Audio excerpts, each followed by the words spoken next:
Today we will study the 31st practical lesson.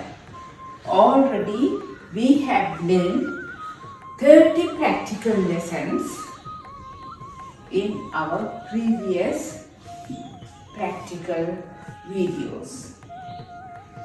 But from the first to 25 practical lessons, we learned the main adabus with numerous variations.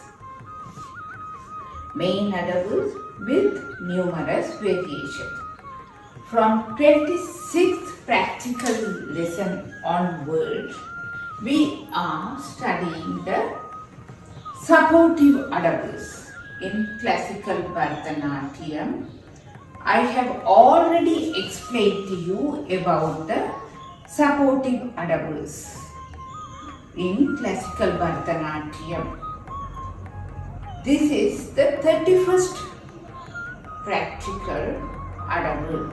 This is the 31st practical adabu. This 31st practical adabu, we are going to study a new supportive adabu that is also equally important in classical Bharatha Natyam. As I have already explained to you, supportive adabus in classical Bharatha Natyam also very much needed, and these adabus are equally important in classical Bharatha Natyam. Today the practical lesson 31st, we are going to study the tat, tai, tam, dit, tai, tam supportive adabu. We are going to study tat, tai, tam, dit, tai, tam practical adabu. This is only a supportive adabu. In our 31st practical lesson, we are going to study another supportive adabu. That particular supportive adabu, the syllable is tat, tai, tam, dit, tai, tam. The syllable is tat, tai, tam, dit, tai, tam. 31st practical lesson, as I have already told you, today we are going to study tat, tai, tam, dit, tai, tam supportive adabu. But you can see in our practical lesson 5 also we used the same syllable. That practical lesson 5 is having 4 variations. The practical lesson 5 is having 4 variations. For all the 4 variations, we use the same syllable. But that practical lesson 5 is actually belong to the main adabu of classical Bharatha Natyam.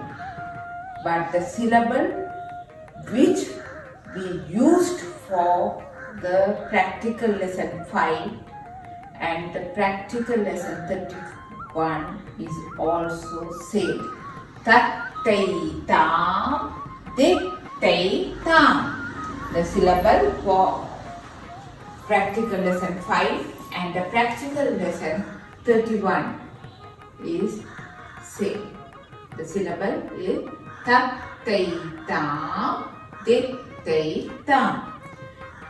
Now I will explain to you the foot positions, foot movements, leg positions and leg movements for this adabu. Now I will explain to you the footwork. We have to adapt the Arai-Mandistana position. This is Arai-Mandistana position with Andha Mandala foot position. It would be Ta, Tei, Tam, Dik, Tei, Tam. Ta, Tei, Tam, Dik, Tei, Tam. Ta, Tei, Tam, Dik, Tei, Tam. Ta, Tei, Tam, Dik, Tei, Tam. This is the work. Now I will explain to you the mandala positions which we adapted for this step. First is Aida mandala position. This position is known as Aida mandala position. This is the position is known as Plinkana mandala sthana position, and other one is Swastika mandala sthana position. Swastika mandala sthana position we adapted for this step. We adapted the Aida mandala position always with the Arai-Mandistana position. This position is seen as Aida position, and other one is Prinkana mandala sthana position, and other one is Swastika mandala sthana position. These are the mandala sthana position for this adabu. So far I have explained to you the footwork and mandala sthana position which we have adapted for this step. Now I will explain to you the foot positions for this step. The foot positions what we are adapting is, this is Prinkana mandala sthana position. The foot position is known as Anchitam foot position. The foot position is known as Anchitam foot position. This mandala sthana position is known as Swastika mandala sthana position, but the foot position is known as Akratala Sanchara position. That means the foot is raised up and the foot is resting on the toes and the heel is raised up. This is known as Akratala Sanchara. See? Ta, Tei, Tam, Di. Again Akratala Sanchara. We are adapting the foot position is Akratala Sanchara. Di, Tei, Tam. This is Utkatika.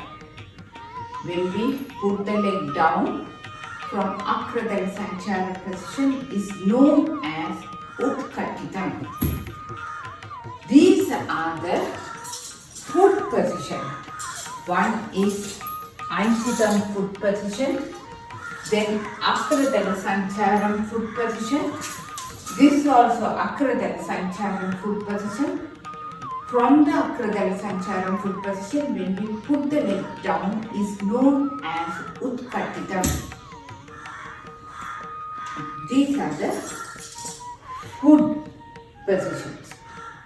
For these adabus, I will separately explain to you in some other videos in future about all the foot positions, neck movements, neck position, eye movements, eye positions, every positions in details to you. The hand gesture which we are going to use for this adabu is Tirpatakam. For both hands, we are adapting the Tirpataka hand gesture. Only one single hand we are using for this adabu is Tirpatakam. But while we are doing the steps with different footwork, foot position, leg work and leg movements, our hand gesture and our hand positions are getting changed. I will explain to you how to do it. Now I will show you how to coordinate the leg movements, leg position, footwork and foot movements with hand gestures and hand positions. It would be like this. Ta, tai, ta, dit, tai, tam, ta, tai, tam, dit, tai, tam, ta, tai, tam, dit, tai, tam, ta, tai, tam, dit, tai, tam. This is the way we have to coordinate the foot positions, foot movements, leg work and leg positions with the hand gestures and hand positions.